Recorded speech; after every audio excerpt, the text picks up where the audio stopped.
আসসালামু আলাইকুম রহমতুল্লাহ।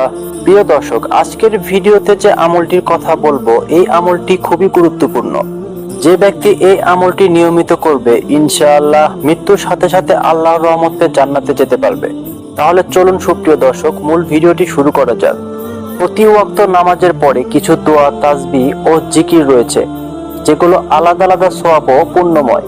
এসব দোয়া ও জিকির সম্পর্কে হাদিসে প্রচুর বর্ণনা এসেছে।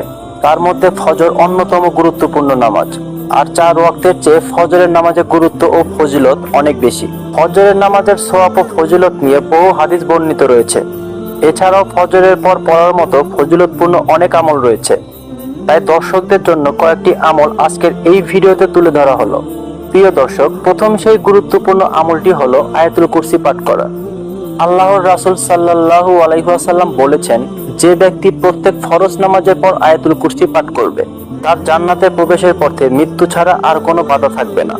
দর্শক, আয়াতুল কুরসিটি হলো, আমি বাংলা উচ্চারণ সহ স্ক্রিনের মধ্যে দিয়ে দিয়েছি, আপনারা একদম সহি শুদ্ধভাবে শিখে নিন। আল্লাহু লা ইলাহা ইল্লা হুয়াল হাইয়ুল কাইয়ুম লা তাখুযুহু সিনাতু ওয়ালা নাওম লাহু মা ফিস সামাওয়াতি ওয়া মা ফিল আরদ মান জাল্লাজি ইয়াসফাহু ইনদাহু ইল্লা বিইজনিহি ইয়ালামু মা বাইনা আইদিহিম ওয়া মা খালফাহুম ওয়া লা ইউহিতুনা বিশাইইম মিন ইলমিহি ইল্লা বিমা শাআ ওয়াসিউ কুরসিউ হুস সামাওয়াতি ওয়াল আরদ ওয়া লা ইয়াউদুহু হিফজুহুমা ওয়া হুয়াল আলিয়ুল আযীম। তারপরে আরেকটি গুরুত্বপূর্ণ আমল হলো আল্লাহর সন্তুষ্টি লাভের দোয়া। আল্লাহর রাসূল সাল্লাল্লাহু আলাইহি ওয়াসাল্লাম বলেছেন, যে ব্যক্তি সকাল সন্ধ্যা 3 বার নিম্নের দোয়াটি পাঠ করবে কিয়ামতের দিন আল্লাহ তাকে সন্তুষ্ট করবেন। তিরমিজি হাদিস 3389। দোয়াটি হচ্ছে, রদিতু বিল্লাহি রাব্বাও ওয়া বিল ইসলামি দিনাও ওয়া বি মুহাম্মাদিন নাবিয়্যা ওয়া রাসূলা সাল্লাল্লাহু আলাইহি ওয়াসাল্লাম। অর্থ, আমি আল্লাহকে রব হিসাবে, ইসলামকে দিন হিসাবে ও মুহাম্মদ সাল্লাল্লাহু আলাইহি ওয়াসাল্লামকে নবী হিসাবে পেয়ে সন্তুষ্ট।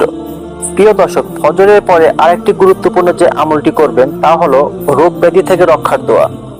রোগ ব্যাধি থেকে হেফাজতের জন্য নবীজি সাল্লাল্লাহু আলাইহি ওয়াসাল্লাম এই দোয়াটি পড়তেন। দোয়াটি হলো, আল্লাহুম্মা ইন্নী আউযু বিকা মিনাল বারাসি ওয়াল জুনুনি ওয়াল জুজামি ওয়া মিন সাইয়িল আসকাম। রোগ ব্যাধি থেকে মুক্তির জন্য অথবা রোগ ব্যাধি থেকে দূরে থাকার জন্য আল্লাহর রাসূল সাল্লাল্লাহু আলাইহি ওয়াসাল্লাম ফরজ নামাজের পরে ফজরের পরে এই দোয়াটি পাঠ করতেন। অর্থ, হে আল্লাহ, আমি আপনার কাছে আশ্রয় চাই শ্বেত, উন্মাদনা, কুষ্ঠ এবং সব দুরারোগ্য ব্যাধি থেকে। আবু দাউদ হাদিস নম্বর 1554। প্রিয় দর্শক, ফজরের নামাজের পরে আরেকটি গুরুত্বপূর্ণ এবং ফজিলতপূর্ণ আমল হলো সূরা ইয়াসিন পাঠ করা। হাদিসে সূরা ইয়াসিন পড়ার অনেক ফজিলত বর্ণিত রয়েছে। প্রতিদিন সকালে সূরা ইয়াসিন পড়তে পারি আমরা। যে ব্যক্তি প্রতিদিন সকালে সূরা ইয়াসিন তেলাওয়াত করবে সেই ব্যক্তির অনেক অনেক ফজিলত রয়েছে। প্রিয় দর্শক, ফজরের নামাজের পরে আরেকটি গুরুত্বপূর্ণ দোয়া হলো জাহান্নাম থেকে মুক্তির দোয়া। হাদিসে এসেছে, যে ব্যক্তি ফজর ও মাগরিবের পর 7 বার এই দোয়াটি পাঠ করে এবং যদি ওই দিনে বা রাতে তার মৃত্যু হয় তাহলে সে জাহান্নাম থেকে মুক্তি লাভ করবে ইনশাআল্লাহ। আবু দাউদ হাদিস নম্বর 5079।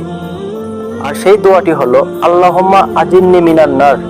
অর্থ, হে আল্লাহ, আমাকে জাহান্নাম থেকে মুক্তি দান করুন। প্রিয় দর্শক, জিকির করার অবস্থার উপর এর সওয়াব নির্ভরশীল, সংখ্যার উপরে নয়। অর্থাৎ যেসব জিকিরের মূল ভাব ও অর্থ, সেই জিকির যদি একনিষ্ঠতার সঙ্গে পাঠ করা হয় তবে সেই জিকিরের সওয়াব বেশি। প্রিয় নবী সাল্লাল্লাহু আলাইহি ওয়াসাল্লাম এমন একটি জিকির ফজর নামাজের পর 3 বার পড়ার কথা বলেছেন। উম্মুল মুমিনিন হযরত জুয়াইয়া রাদিয়াল্লাহু তাআলা আনহা ফজর নামাজ পড়ে ওই স্থানে সূর্য ওঠা পর্যন্ত অবস্থান করেন। প্রিয় নবী সাল্লাল্লাহু আলাইহি ওয়াসাল্লাম তার সেই বসা অপেক্ষা ছোট একটি তাসবিহ এর ফজিলত বর্ণনা করেন, যা 3 বার পাঠ করলেই এই দীর্ঘ সময় বসা অপেক্ষা বেশি সওয়াব লাভের উত্তম ঘোষণা রয়েছে। আর সেই তাসবিহটি হলো, সুবহানাল্লাহি ওয়া বিহামদিহি আদাতা খালকিহি ওয়া দিদা নাফসিহি ওয়া জিনাতা আরশিহি ওয়া মিদাতা কালিমাতিহি। অর্থ, আল্লাহর পবিত্রতা বর্ণনা করি তার প্রশংসার সঙ্গে, তার সৃষ্টি সংখ্যা পরিমাণ, তার সন্তোষ পরিমাণ, আর আরশের ওজন পরিমাণ এবং তার বাক্যসমূহের সংখ্যা পরিমাণ।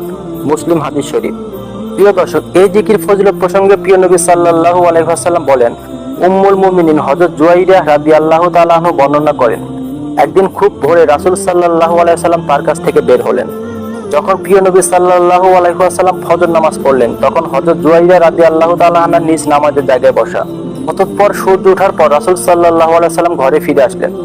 হযরত জুয়াইরিয়া রাদিয়াল্লাহু তাআলা আনহা তখনও নামাজের স্থানে বসা। রাসূল সাল্লাল্লাহু আলাইহি ওয়াসাল্লাম জিজ্ঞেস করলেন, আমি তোমার কাছ থেকে যাওয়ার পর হতে তুমি কি এই অবস্থায় আছো? তিনি বললেন, হ্যাঁ। তখন প্রিয় নবী সাল্লাল্লাহু আলাইহি ওয়াসাল্লাম বললেন, তোমার পরে আমি মাত্র 4টি বাক্য 3বার বলেছি।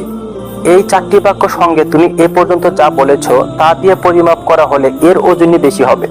অতঃপর প্রিয় নবী সাল্লাল্লাহু আলাইহি ওয়াসাল্লাম উল্লেখিত তাসবিহগুলো পাঠ করেন। সুবহানাল্লাহি ওয়া বিহামদিহি আদাদা খালকিহি ওয়া রিদা নাফসিহি ওয়া জিনাতা আরশিহি ওয়া মিদাতা কালিমাতিহি। সুতরাং মুসলিম উম্মাহর উচিত ফজর নামাজের আদায় করার পর সূর্য ওঠা পর্যন্ত অপেক্ষার সময়টি এই তাসবিহগুলো 3বার পড়া। সুবহানাল্লাহি ওয়া বিহামদিহি আদাদা খালকিহি ওয়া রিদা নাফসিহি ওয়া জিনাতা আরশিহি ওয়া মিদাদা কালিমাতিহি। আল্লাহ তাআলা মুসলিম উম্মাহকে উল্লেখিত তাসবিহগুলো যথাযথ পড়ার তৌফিক দান করুন। আমিন।